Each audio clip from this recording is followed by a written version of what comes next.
Bonjour, bienvenue sur cette vidéo de la pleine lune du 14 septembre 2019.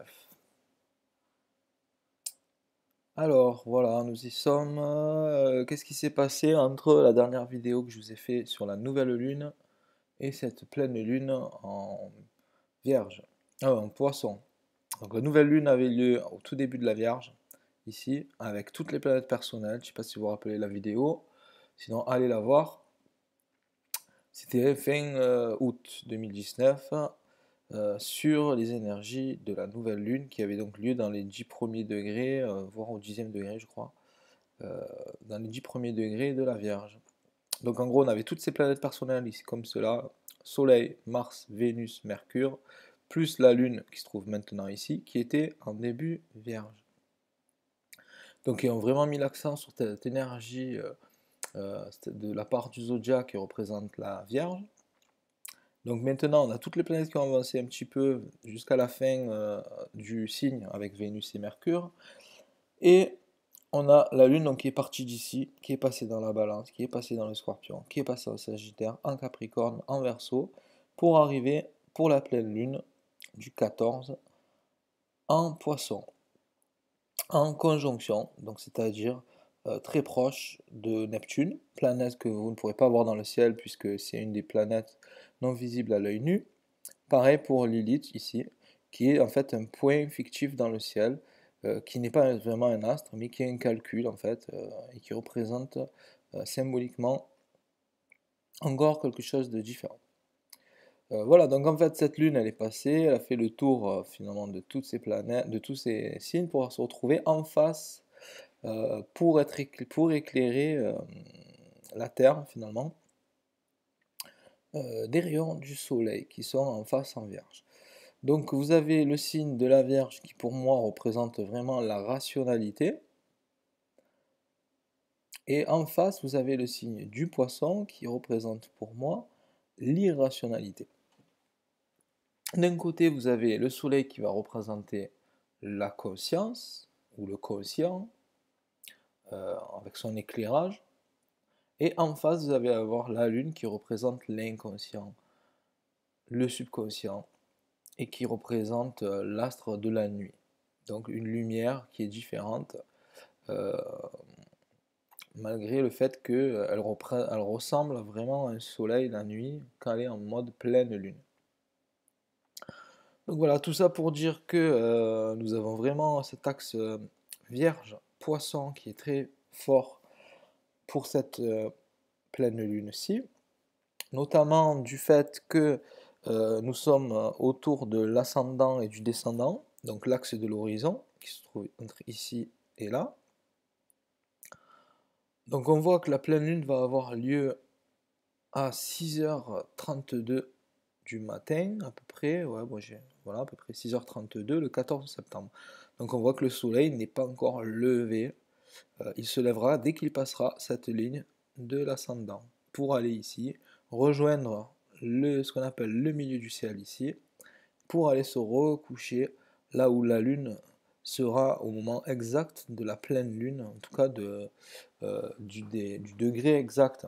Donc on a 21 degrés 05 pour la lune et on a pareil en face pour le soleil, ce qui représente le moment exact de la pleine lune.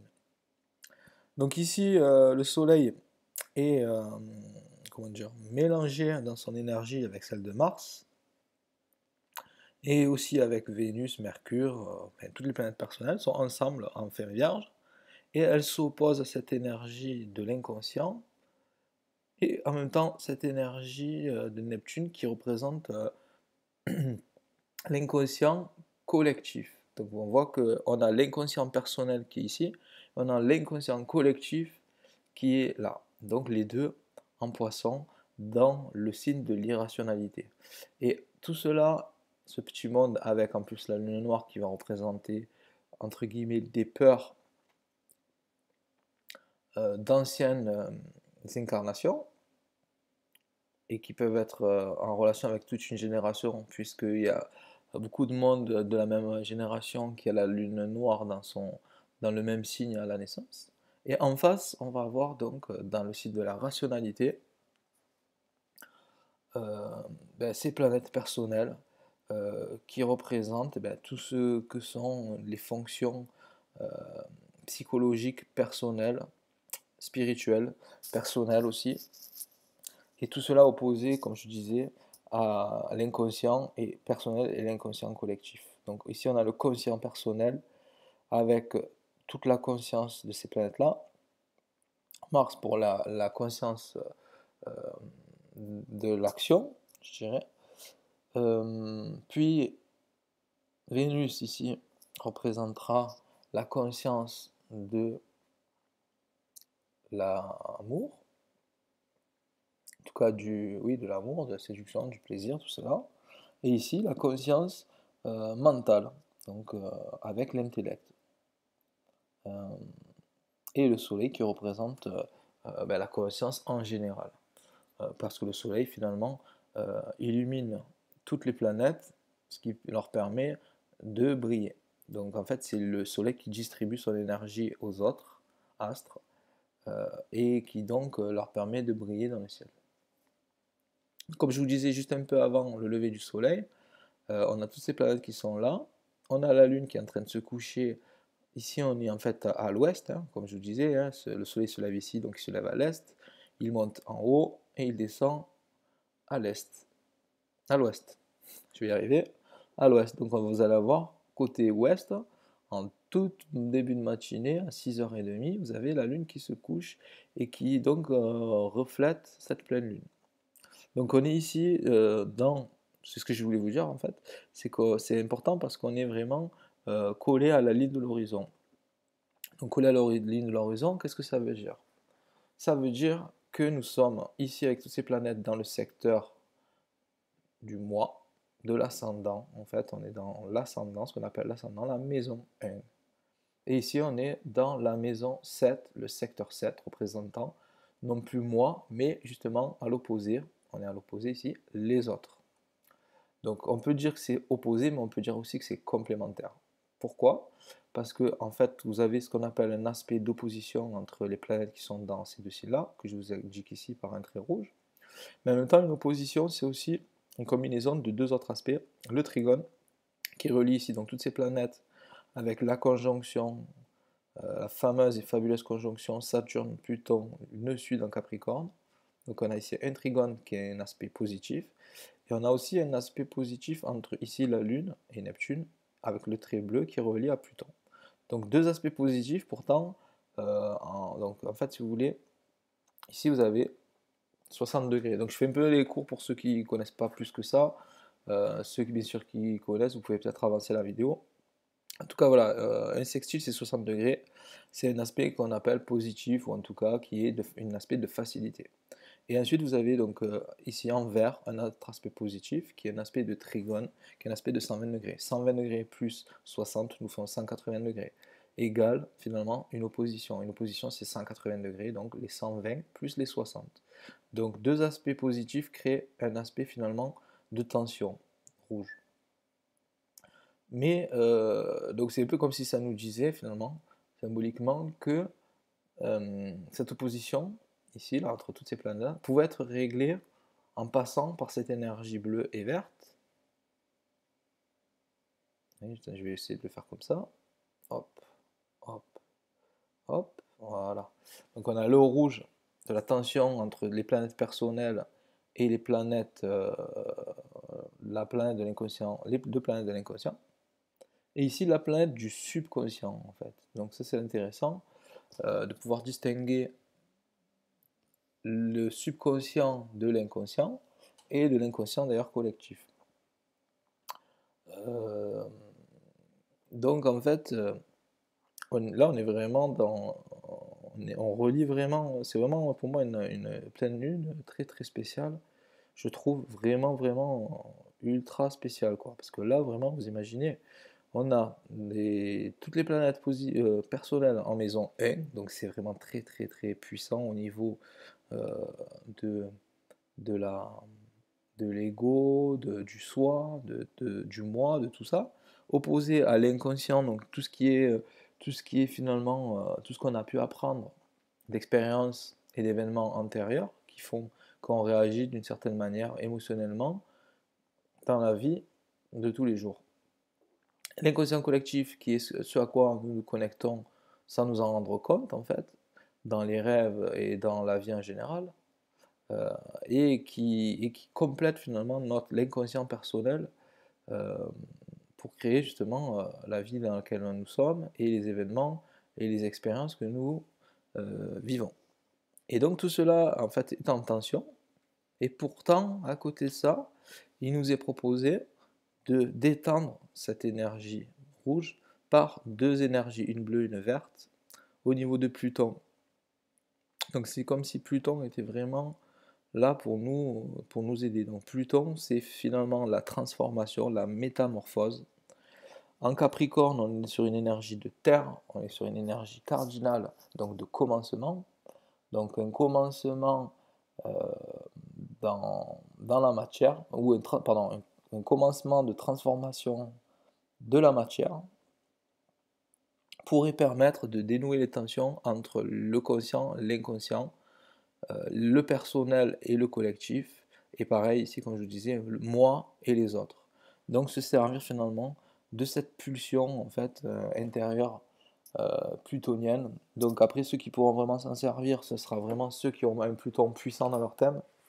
Donc les personnes qui ont Pluton dominant ou qui ont une énergie forte, enfin beaucoup de planètes dans la maison 8 ou dans le signe du Scorpion.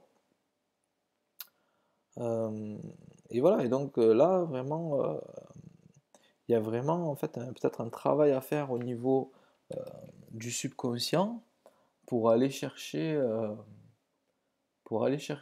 justement une résolution de problèmes en fait, notamment pour les gens qui ont justement des aspects entre la Lune et le Soleil, aspect de tension, donc carré ou opposition. Donc on est sur une opposition ici. Un carré, c'est 90 degrés, c'est notre trait rouge. Voilà. Ensuite, vous avez Lune-Mars aussi, qui est en tension. Donc les gens qui ont aussi la Lune et Mars en tension dans leur thème natal, ça va être une pleine lune très très intéressante et très enrichissante. Et là, vraiment, pour moi, c'est vraiment, vraiment beaucoup, beaucoup de monde qui va être touché parce que vraiment, là, on a vraiment toutes les planètes qui jouent. Alors, j'essaie de regarder un peu Jupiter. Bon, ben voilà, Jupiter fait partie de la danse aussi. Par contre, Jupiter, lui, vous voyez qu'il est en aspect rouge.